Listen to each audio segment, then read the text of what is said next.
نحمده ونصلي على رسوله الكريم أما بعد فأعوذ بالله من الشيطان الرجيم بسم الله الرحمن الرحيم ولئن أتيت الذين أوتوا الكتاب بكل آية ما تبعوا قبلتك وما أنت بتابع قبلتهم وما بعضهم بتابع قبلة بعض ولئن اتبعت أهواءهم بعد ما جاءك من العلم إنك إذا لمن الظالمين صدق الله العلي العظيم. اللهم صل على سيدنا وسندنا وحبيبنا ومولانا محمد النبي الأمي وعلى آله وبارك وسلم عليه بعدد كل معلوم لك دائما أبدا. अल्लाह तबारक व तआला जा तमाम असांजे मथां अणा ॻणिया करम ऐं एहसान आहिनि जो अल्लाह रब ज़ुल जलाल तव्हां असांखे इशा जी नमाज़ बा जमात नसीब फ़रमाई ऐं उन खां पोइ क़ुर पाक जे हिन बाबरकत दर्स क़ुर जी महफ़िल में विहण जी तौफ़ीक़ बि इनायत फ़रमाई।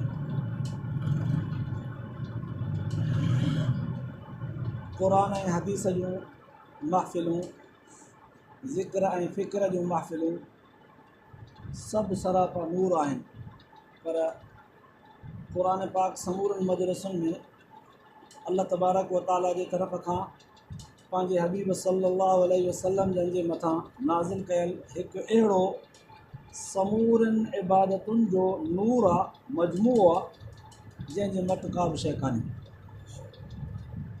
त क़ुर पाक जे दर्स जो हिकिड़ो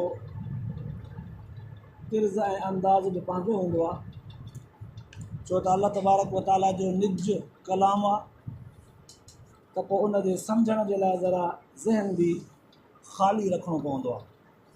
ख़ाली ज़हन थी करे क़ुर पाक खे सम्झंदासीं, पढ़ंदासीं, ॿुधंदासीं, पोइ सिखंदा वेंदासीं त अल्लाह तबारक व तआला तव्हां असांखे क़ुर पाक जे ज़रिए कहिड़ी कहिड़ी तालीम ॾिनी आहे। कुझु अहकामात अहिड़ा आहिनि जेके असां ॿुधी करे सिखंदा आहियूं। कुझु अहकामात शरई अहिड़ा हूंदा आहिनि जेके असां नंढड़े हूंदे पंहिंजे उस्तादनि वटां बुज़ुर्गनि वटां पढ़िया आहिनि, उन्हनि असांखे पढ़ाए सेखारियो आहे। कुझु अहकामात वरी अहिड़ा हूंदा आहिनि जेके सबक़ करे पंहिंजे उस्तादनि वटां या पंहिंजे वॾनि अबे अमा वालिदैन वटां या ईअं क़ुर पाक जे दर्स जे ऐं हदीस पाक जे दर्स जे ऐं जमात जे ॿुधायल कारगुज़ारनि जे अहवालात मां असां सिखंदा आहियूं। पर इन्हनि सभिनीनि में क़ुर पाक जे तालीम जो जेको असरु आहे उहो दिलि ते तमामु पुर असरु हूंदो आहे। हाणे अल्लाह तबारक व तआला खां इहा दुआ था घुरूं, अल्लाह पाक जीअं असांखे अॼु इब्तिदा नसीब फ़रमाए थो प्यार ऐं मुहबत सां, ईअं हिकु ॾींहुं क़ुर पाक जे इख़्तितामी आयतुनि जी इंतिहा बि असांखे नसीब फ़रमाईंदी। असांजे हिन दर्स जी तरतीब चूंकि हुजनि त ईअं घुरिजे हा त अलहमद खां शुरू थिए हा, पर चूंकि इहा तरतीब उते असांजे लाल मस्जिद में निछाणीअ में शुरू हुई, 4 ख़तम पूरा थी चुका हा, हीउ 5हों ख़तम तक़रीबन हिकिड़ो सिपारो थी चुको आहे ऐं सयक़ूल जूं बि 4 आयतूं ग़ालिबन थी चुकियूं आहिनि। 144 नंबर आयतूं थी चुकियूं आहिनि, 145 नंबर आयत अॼु तिलावत कई वई। हिन आयत जे सम्झण खां पहिरियां ज़हन जे अंदरि हिकिड़ो थोरो ख़ुलासो रखिणो पवंदो त क़ुर पाक जे हर हिकु आयत जे नाज़िल थियण जो को न को सबबु हूंदो आहे।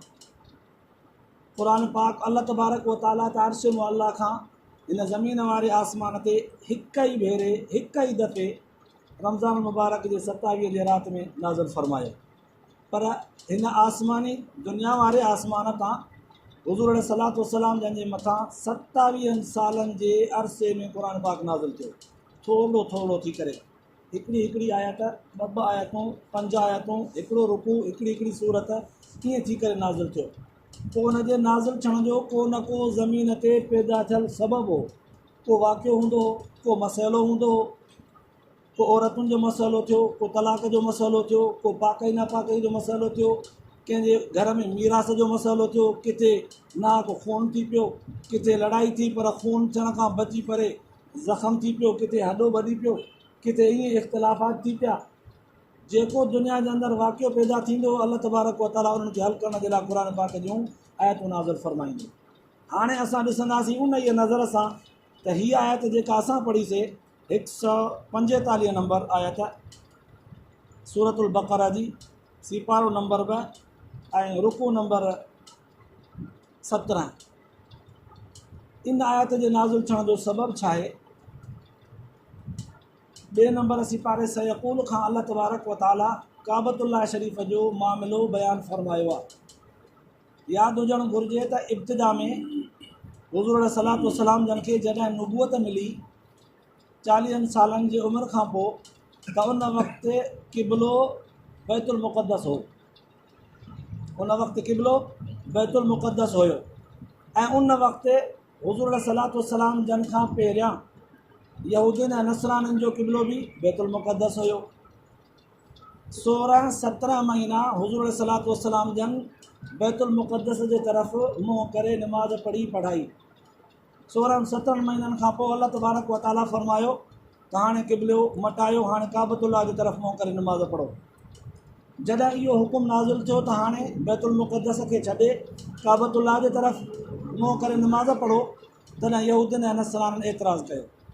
उन्हनि जा एतिराज़ात मुंड खां वठी हुया। हुज़ूर सलातो वसलाम जन खे बहैसियत पैगम्बर जे न मञींदा हुआ।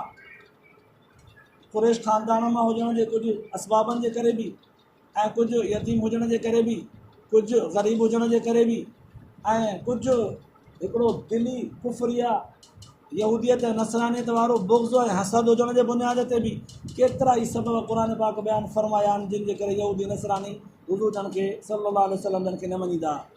त हाणे वेतर वरी काबतुल्लाह शरीफ़ जो बि हुकुम थियो त नमाज़ में बैतुल मुक़द्दस खे छॾे काबे ॾे मुंहुं करे नमाज़ पढ़ो। त उन्हनि खे एतिराज़ जो ॿियो बि हिकिड़ो वारो मिली वियो, वझ मिली वियो। चवणु लॻा त छा थियो आहे मुस्लमाननि खे, उन्हनि जो दीन इस्लाम हिकु जॻह ते टिके ई कोन थो।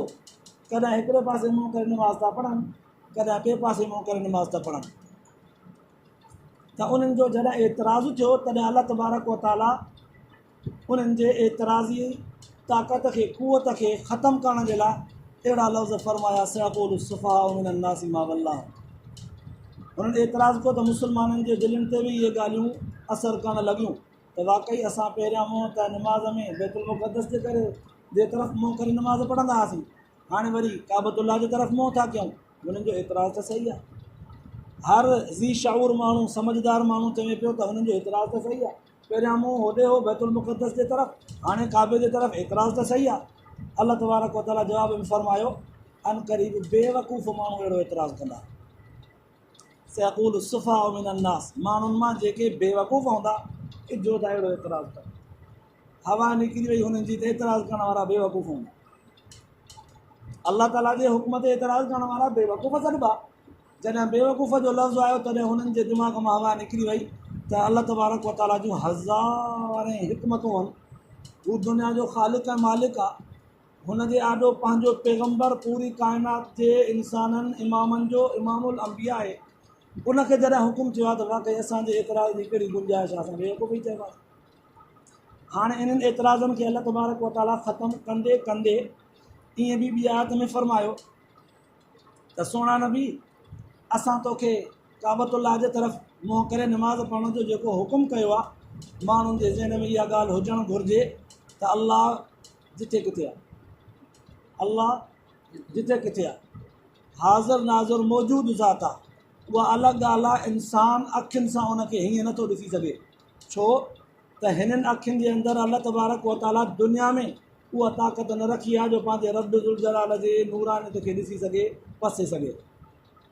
क़यामत जे ॾींहुं बल्कि जन्नती जॾहिं जन्नत में ईंदा त इन जिस्म जे खाधे ख़ुराक जन्नती नेमतुनि जे खाइण खां पोइ अल्लाह ताला उहा नूरानियत ताक़त अता कंदो जंहिं नूर सां अल्लाह ताला जे ज़ात जो हर अठे ॾींहुं दीदार कंदा।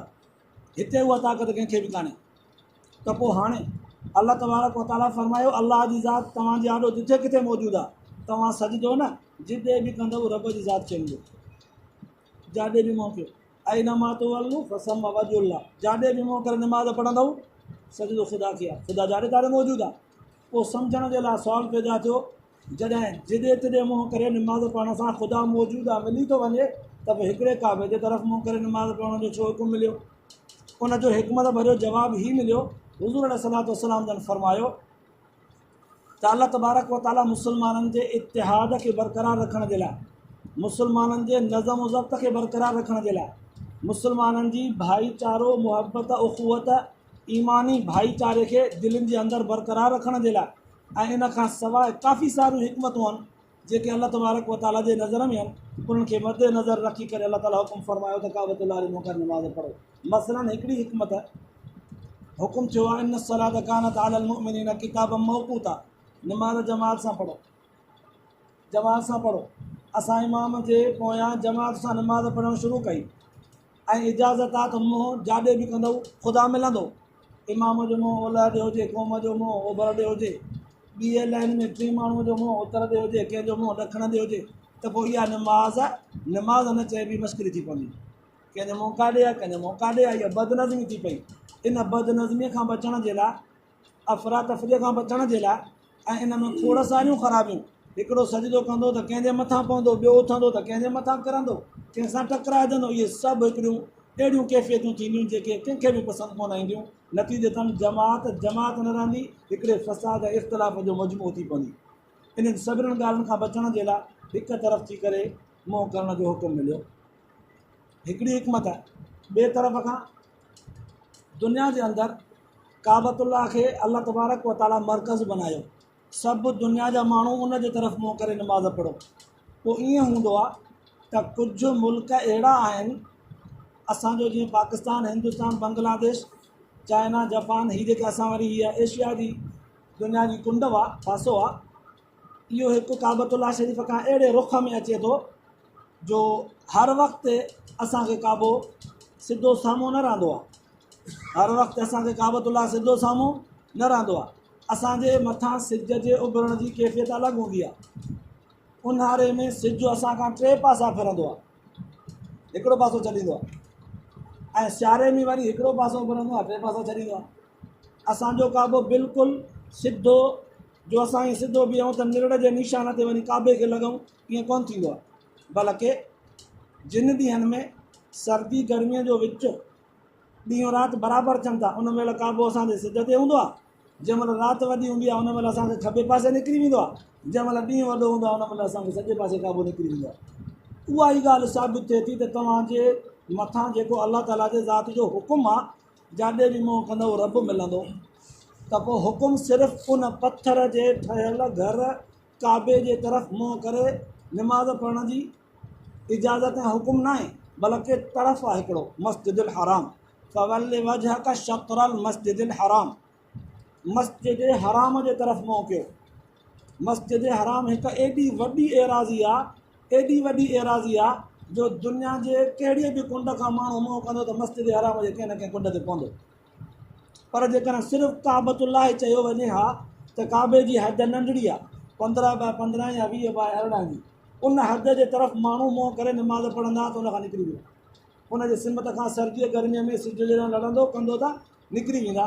अल्लाह ताला जूं बेशुमार हिकमतूं आहिनि, जिन हिकमतुनि खे मदे नज़र रखी करे इंसान जो अकुल इन ॻाल्हि जी तक़ाज़ा थो करे त कुझु ॻाल्हियूं सम्झी करे मञबियूं आहिनि, कुझु ॻाल्हियूं अहिड़ियूं हूंदियूं आहिनि जेके न बि सम्झ में अचे त बि उनखे युमिनून बिल ग़ैब चई करे ईमान आणिबो आहे। इनखे चइबो आहे ईमान। अल्लाह ताला इब्तिदा में चयो आहे अल्लज़ीन युमिनून बिल ग़ैब व युक़ीमून अस्सलात व मिम्मा रज़क़नाहुम युनफ़िक़ून। अल्लाह ताला पंहिंजे प्यारनि बाननि जूं सिफ़तूं बयानु कंदे फरमायो त मुंहिंजा पाना प्यारा उहे हूंदा आहिनि जेके ग़ैब ते ईमान आणींदा आहिनि। ग़ैब छा आहे? अणॾिठो। असां क़ुर पाक खे नाज़िल थींदे ॾिठो कोन ॾिठो? असां हुज़ूर सलातो सलाम जंहिंजे ज़ात खे बाबरकात खे ॾिठो आहे? न। अल्लाह ताला शल तव्हां असां सभिनी खे ज़ियारत कराए ख़्वाब जे अंदरि, त असां ॾिठो कोन्हे पर मञूं था त हाणे काबतुल्लाह शरीफ़ जे अहकामात जे अंदरि जेके हिकमतूं आहिनि उहे असां ॾिसी त नथा सघूं, अक़ुल सां सभु जो सभु हिकमतूं अल्लाह ताला जूं सम्झूं, इहो बि ज़रूरी कोन्हे।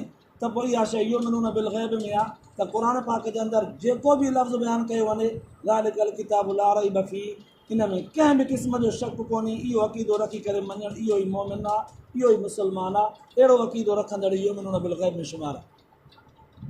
हाणे जॾहिं दलाइल मुकमल थी विया तॾहिं अल्लाह तबारक व तआला हुज़ूर सलातो वसलाम जन खे तसली ॾींदे फरमायो, सोना नबी एतिरनि ॻाल्हियुनि दलीलनि जे बयानु करण खां पोइ बि जेकॾहिं यहूदी नसरानी एतिराज़ था कनि त पोइ सोना ख़बर आहे तव्हांखे वला इन अतईत अल्लज़ीन, हाणे आयत जो तर्जुमो कंदुसि तव्हांखे सम्झ में अची वेंदो। अल्लाह जी फरमायो वला इन अतईत अल्लज़ीन ऊतुल किताब बिकुल्लि आयतिन मा तबिउ क़िबलक। सोना नबी जेकॾहिं न इन्हनि यहूदियुनि ऐं नसराननि वटि सभु निशानियूं, सभु दलील, सभु वाक़ियात खणी करे अॻियां रखंदे त बि मां तबिउ क़िबलतक तुंहिंजे क़िबले खे कोन मञींदा। सभु दलील ॾींदे, सभु निशानियूं बयानु कंदे, सभु वाक़ियात अॻियां करे रखंदे त बि तुंहिंजे क़िबले खे कोन मञींदा। छो त हितां सम्झ में आयो त हुननि जे दिलि जे अंदरि जेको शक शुबो आहे, जंहिं बुनियाद ते हू एतिराज़ु कनि था, एतिराज़ु सिखण जे लाइ नथा कनि, एतिराज़ु फ़साद पैदा करण जे लाइ था कनि।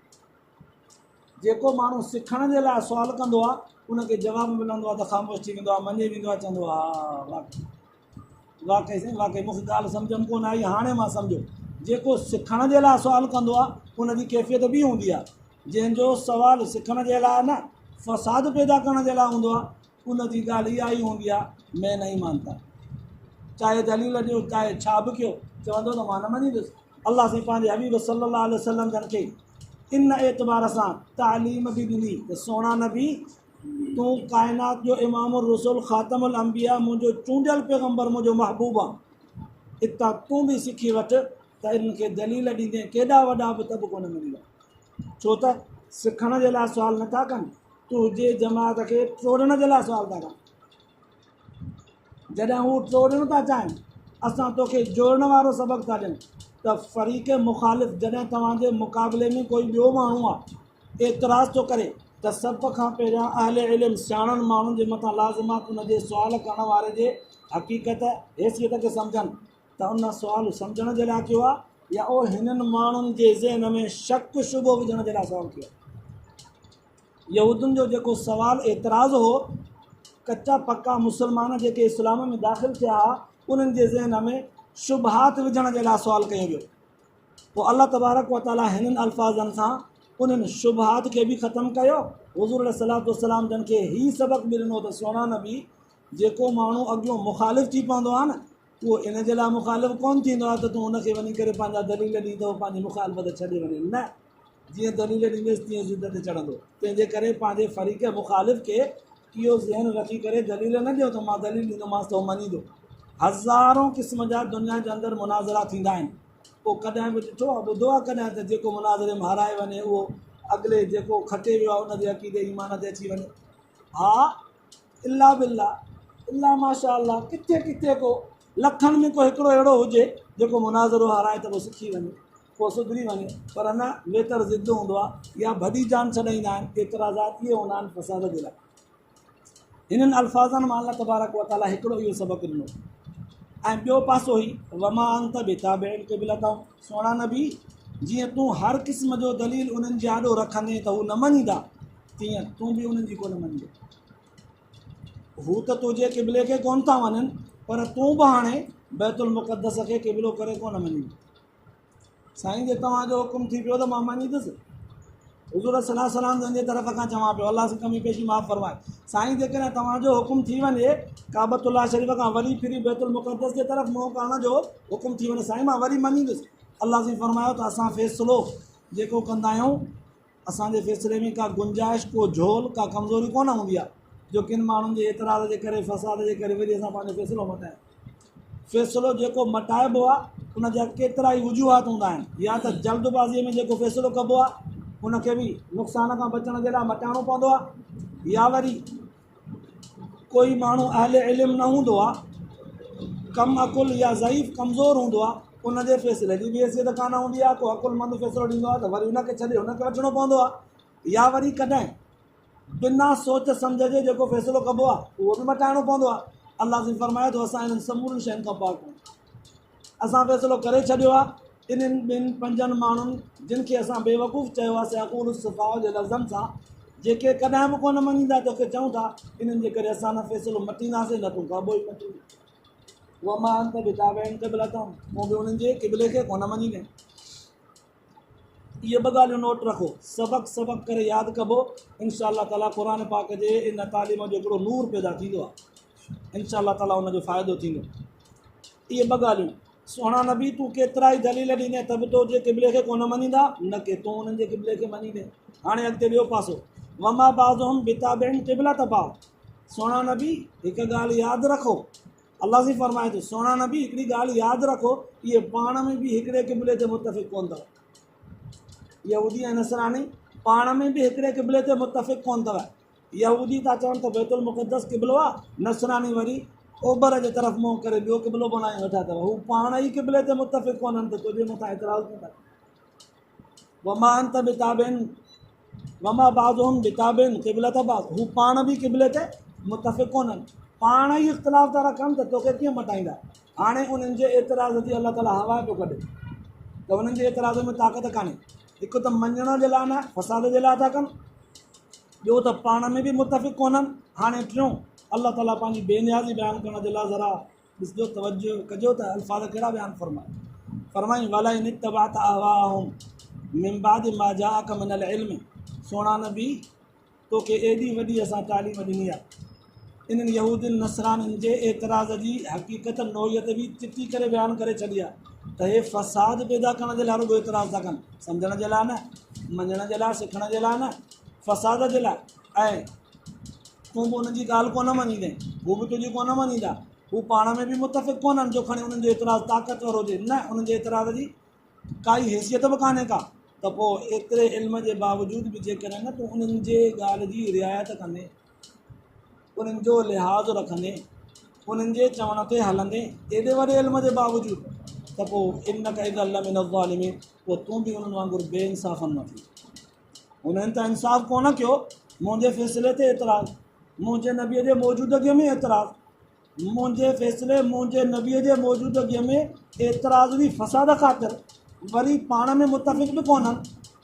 पोइ बि जेकॾहिं सुहिणा नबी तूं हुननि जो लिहाज़ रखियो न त पोइ तूं बि बेइंसाफ़नि मां थींदे। इहो इंसाफ़ कोन्हे।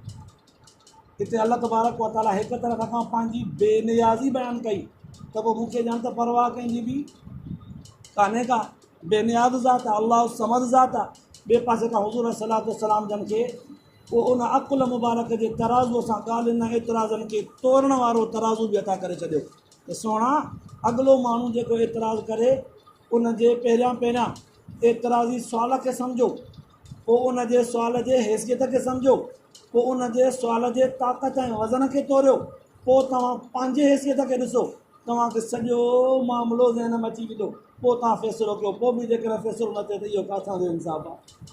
तौर जो हिकिड़ो तराज़ू आहे, जॾहिं लफ़्ज़ तराज़ूअ जो अचे थो त पोइ हिते हीअं चवां मां त आसानु थी पवंदो। कुझु शयूं तुरंदियूं आहिनि वॾे कांटे ते, सॼियूं जो सॼियूं गाॾियूं, हज़ारों मण टन वॾो कांटो तोड़ींदो। कुझु शयूं तुरंदियूं आहिनि उन खां कुझु नंढे कांटे ते गाडर ऐं टीयर तुरंदा आहिनि। कुझु शयूं तुरंदियूं आहिनि उन खां अञा नंढे कांटे ते ॿोरियूं, मण ॾेढ ॿिनि जूं। कुझु शयूं तोड़ण जे लाइ 30 खां 35 किलो वारो कांटो, कुझु तोड़ण जे लाइ 10 खां 15 किलो वारो, कुझु शयूं तोड़ण जे लाइ सोनारे वटि कांटो आहे, पर कुझु शयूं तोड़ण जे लाइ हवा बि कांटे जी तुरे थी। कुझु शयूं तोड़ण जे लाइ सर्दी ऐं गर्मीअ वारो पधु कांटो बि तोड़ण वारो आहे। सर्दी गर्मीअ खे तोड़ण वारो कांटो अलॻि, सोन खे तोड़ण वारो कांटो अलॻि, ऐं लोह खे तोड़ण वारो अलॻि, गाॾियुनि खे तोड़ण वारो अलॻि। क़ुरान ऐं हदीस जे अदालत भरे ॻाल्हियुनि खे बयानु करण खां पोइ अक़ुल सां तोड़ण वारो तराज़ू अलॻि आहे। अलाह ताला इन्हनि आयतुनि जे लफ़्ज़नि सां हुज़ूर सल्लल्लाहु अलैहि वसल्लम जन खे उहो कांटो अता फरमाए छॾियो। तॾहिं फरमाई सोला नबी वला इन इत्तबअत अहवाअहुम मिन बाद मा जाअक मिनल इल्म। एॾियुनि ॻाल्हियुनि जे बावजूदि, एॾी इल्म जे बावजूदि बि तूं जेकॾहिं इन्हनि जे ॻाल्हियुनि जी रिआयत रखी वई त पोइ इहो इंसाफ़ न। माना हुज़ूर सल्लल्लाहु अलैहि वसल्लम जन खे अलाह तबारक व तआला क़ुर पाक जे ज़रिए जेका तालीम ॾिनी आहे, पंहिंजे उम्मत खे सेखारण जे लाइ चिटा लफ़्ज़ फरमाया, इहा ई तालीम अलाह ताला पंहिंजे नबी वारे हुज़ूर जे उम्मत खे बि ॾिनी आहे। अलाह पाक शल इन्हनि जा बरक़ात तव्हां सां ताईं बि पहुचाए ऐं नसीब फरमाए। अल्लाह पाक तव्हां असांजे ॿुधण ॿुधाइण खे क़बूल मंज़ूर फरमाए, आख़िरत जे लाइ निजात जो ज़रियो बनाए, अमल जी तौफ़ीक़ नसीब फरमाए। आख़िर दावाना अल्हम्दुलिल्लाह रब्बिल आलमीन। अल्लाहुम्मा सल्लि अला सय्यिदिना व सल्लम।